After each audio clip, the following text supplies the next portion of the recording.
Hello everyone, नमस्ते। इससे पहले मैं यूनिट 6 और यूनिट 2 के ऊपर एक एक वीडियो डाल चुकी हूँ। उनके लिंक्स मैं डिस्क्रिप्शन बॉक्स में दे दूँगी।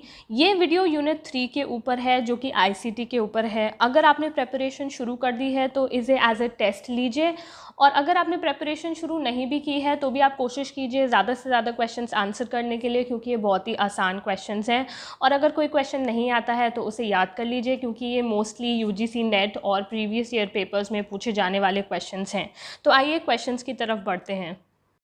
तो पहला क्वेश्चन बहुत ही आसान है। कभी कभी हम लोग इतना डिटेल में चीज़ें पढ़ लेते हैं, पर जो बिल्कुल बेसिक चीज़ें हैं वही हम ध्यान नहीं देते। तो पहला क्वेश्चन है ICT stands for, very basic. तो इसमें बहुत ही कंफ्यूजिंग ऑप्शंस दिए हुए हैं, जैसे information common technology, information and computer technology, interconnected technology. But इसका सही आंसर है B, information and communication technology. So ICT जो कि यूनिट 3 है, उसका फुल फॉर्म है इंफॉर्मेशन एंड कम्युनिकेशन टेक्नोलॉजी। दूसरा क्वेश्चन है कि कंप्यूटर कैन, यानी कंप्यूटर के क्या क्या ऑपरेशंस वो कर सकता है। तो ए ऑप्शन है कि वो दोनों ही क्वांटिटेटिव और क्वालिटेटिव इंफॉर्मेशन को प्रोसेस कर सकता है। बी ऑप्शन है कि वो बहुत सारी इंफॉर्मेशन जल्दी प्रोसेस कर सकता है। सी है कि वो बहुत सारी इंफॉर्मेशन स्टोर कर सकता है। और डी है ऑल ऑफ द अबव। तो कंप्यूटर ऑब्वियसली इन सारे फंक्शंस के लिए जाना जाता है, इसलिए ह्यूमंस ने कंप्यूटर इन्वेंट किया था ताकि ज़्यादा से ज़्यादा इन्फॉर्मेशन वो कम से कम टाइम में प्रोसेस कर सकें और ज़्यादा से ज़्यादा इन्फॉर्मेशन स्टोर कर सकें। तो इसका आंसर है D, that is all of the above. ये बहुत ही ईजी क्वेश्चन है, आई थिंक ये सबने कर लिया होगा। तीसरा क्वेश्चन है सैटेलाइट कम्युनिकेशन वर्क्स थ्रू, यानी कि सैटेलाइट कम्युनिकेशन के लिए किस तरीके की मशीन की ज़रूरत होती है। तो मैं इसका डायरेक्टली आंसर बता देती हूँ, आई होप आपको ये पता हो, और अगर नहीं पता है तो इसका आंसर है ट्रांसपॉन्डर। ट्रांसपॉन्डर एक्चुअली दो वर्ड्स के मिलके बनाया गया है, एक तो है ट्रांसमीटर और दूसरा है रिस्पॉन्डर। यानी कि ट्रांसपॉन्डर सैटेलाइट कम्युनिकेशन में पहले तो रिसीव करने का काम करता है सिग्नल, और जैसे ही सिग्नल रिसीव कर लेता है वो रिस्पॉन्ड करता है एक दूसरे सिग्नल से। इसीलिए ये सैटेलाइट कम्युनिकेशन के लिए बहुत ही ज़्यादा ज़रूरी मशीन है। तो satellite communication works through, answer है बी, ट्रांसपॉन्डर। अब अगला क्वेश्चन है a computer is a machine which works more like a human brain. Of course ये हमें पता है कि कंप्यूटर हमने इसलिए इन्वेंट किया था ताकि ये ह्यूमन ब्रेन की तरह काम कर सके और ज़्यादा से ज़्यादा इन्फॉर्मेशन कम से कम टाइम में प्रोसेस कर सके और ज़्यादा से ज़्यादा इन्फॉर्मेशन स्टोर कर सके। तो this definition of computer is, तो अब ये एक्चुअली आपकी अंडरस्टैंडिंग पे डिपेंड करता है। ये एक्चुअली आपको कंफ्यूज करने के लिए क्वेश्चन फ्रेम किया गया है। तो इसमें ऑप्शंस दे रहे हैं कि ये डेफिनेशन कंप्यूटर की पूरी तरह से सही है, पूरी तरह से गलत है, आधी सही है, या नन ऑफ द अबव। तो ऑब्वियसली इसका आंसर है ए, करेक्ट, क्योंकि ये डेफिनेशन पूरी तरह से सही है, क्योंकि कंप्यूटर का इन्वेंशन ही इसलिए किया गया था ताकि ये ह्यूमन ब्रेन की तरह काम करके ह्यूमन ब्रेन की तरह ही ज़्यादा से ज़्यादा इंफॉर्मेशन प्रोसेस करना और उसे स्टोर करने का फंक्शन कर सके। तो इसका आंसर है ए, टोटली करेक्ट।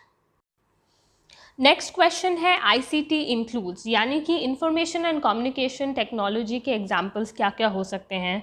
तो ऑप्शंस हैं ईमेल, इंटरनेट, एजुकेशनल, टेलीविज़न, और या फिर ऑल ऑफ द अबव। तो ऑब्वियसली जो भी इंटरनेट से रिलेटेड जो भी इस तरीके की फंक्शंस होते हैं, जैसे एजुकेशनल, टेलीविज़न, जो डिस्टेंस लर्निंग एट्सेट्रा होते हैं, ये सारी चीज़ें ही आईसीटी में इंक्लूड हो जाती हैं। तो इसका आंसर हो जाएगा ऑल ऑफ द अबव। अब दूसरा क्वेश्चन है मल्टीमीडिया एजुकेशन को और किस नाम से जाना जाता है। तो ये भी पिछले क्वेश्चन की तरह ही है कि मल्टीमीडिया एजुकेशन को और क्या बोलते हैं। तो मैं इसका डायरेक्टली आंसर बता देती हूँ। मल्टीमीडिया एजुकेशन को आईसीटी सपोर्टेड एजुकेशन भी बोलते हैं। तो ये आपको याद रखना है, आईसीटी सपोर्टेड है, आईसीटी अनेबल्ड नहीं है। ऐसे ही कंफ्यूजिंग क्वेश्चंस डाल के कभी कभी आसान क्वेश्चंस को गलत बनाया जा सकता है। तो आप इस पे ध्यान रखिए। इसे आईसीटी सपोर्टेड एजुकेशन कहते हैं, वो एजुकेशन जिसमें आईसीटी सपोर्ट करता है। तो ये बहुत ही ज़्यादा इम्पोर्टेंट क्वेश्चन है। अब जो ये वाला क्वेश्चन है वो भी पिछले क्वेश्चन से रिलेटेड है। इसमें पूछा गया है कि आईसीटी क्या क्या इंक्लूड करता है।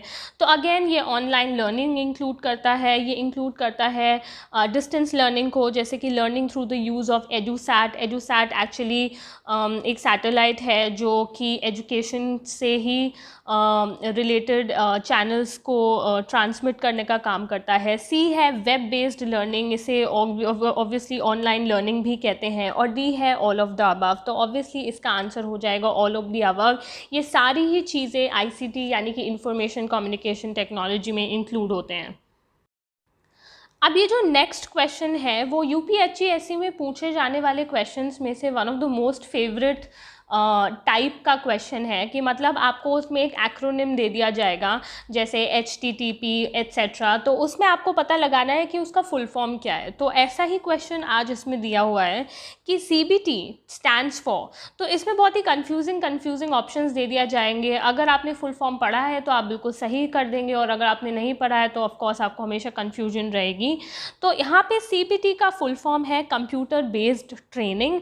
तो ये आपको याद रखना है, CPT मतलब है कंप्यूटर बेस्ड ट्रेनिंग। अब ये जो लास्ट क्वेश्चन है ये एक्चुअली दिसंबर 2004 में पूछा गया UGC नेट का क्वेश्चन है। ये मैंने इसलिए उठाया क्योंकि ये आईसीटी के बेसिक्स से रिलेटेड है, जैसे कि बाकी के क्वेश्चंस हमने करे, पर ये देखने में थोड़ा डिफ़िकल्ट लगता है क्योंकि इतनी बड़ी लैंग्वेज में दिया हुआ है एट्सेट्रा। पर अगर ऐसा भी कोई क्वेश्चन आता है तो आपको घबराने की बिल्कुल ज़रूरत नहीं है, क्योंकि मोस्टली ये क्वेश्चन डिफ़िकल्ट लगते हैं देखने में, पर वो बहुत ईजी होते हैं। तो क्वेश्चन है कि which of the following is the appropriate definition of information technology, यानी कि अगर आपको इंफॉर्मेशन टेक्नोलॉजी को डिफाइन करना हो तो उसकी सबसे अच्छी डेफिनेशन, सबसे ज़्यादा सटीक डेफिनेशन क्या हो सकती है। तो ए ऑप्शन है, information technology refers to the use of hardware and software for processing information. आगे देखते हैं, information technology refers to the use of hardware and software for distribution of useful information. तीसरा क्वेश्चन है, information technology refers to the use of hardware and software for storage, retrieval, processing and distributing information of many kinds. और D है, information technology refers to the use of principles of physical sciences, social sciences for processing of information of many kinds. तो यहाँ पे सही option है C, क्योंकि information technology सिर्फ hardware and software को प्रोसेस करने के लिए यूज़ करने के लिए नहीं होता है, या सिर्फ डिस्ट्रीब्यूशन ऑफ इंफॉर्मेशन के लिए नहीं होता है, या सिर्फ यूज़ नहीं करना होता है फिजिकल साइंसेज और सोशल साइंसेज को। तो अगर एक होलसम डेफिनेशन देखी जाए तो वो सी ही है, जो कि स्टोरेज में भी मतलब मदद करती है, रिट्रीवल में, प्रोसेसिंग में एंड डिस्ट्रीब्यूशन ऑफ इंफॉर्मेशन के लिए भी जानी जाती है। इसलिए इसका सही ऑप्शन हो जाएगा C, information technology refers to the use of hardware and software for storage, retrieval, processing and distribution of information of many kinds. So the answer is C. तो ये थे आज के क्वेश्चंस। तो आज के क्वेश्चंस रिलेटिवली इजी थे क्योंकि ये आईसीटी के बेसिक्स से रिलेटेड थे। नेक्स्ट टाइम आईसीटी से रिलेटेड कुछ डिफ़िकल्ट क्वेश्चंस लेके आऊँगी। मैं कोशिश करती हूँ कि questions mostly previous year question papers से हो या फिर यूजीसी नेट से हो, जो कि रिलेटेड एग्ज़ाम है। तो अगर आपको ये वीडियो अच्छी लगी हो तो प्लीज़ इसको लाइक करिए और kindly please subscribe, because it means a lot. तो तब तक के लिए आई होप आपकी प्रिपरेशन अच्छी चल रही होगी और आप लोग सेफ़ होंगे। तो अंटिल देन, बाय बाय।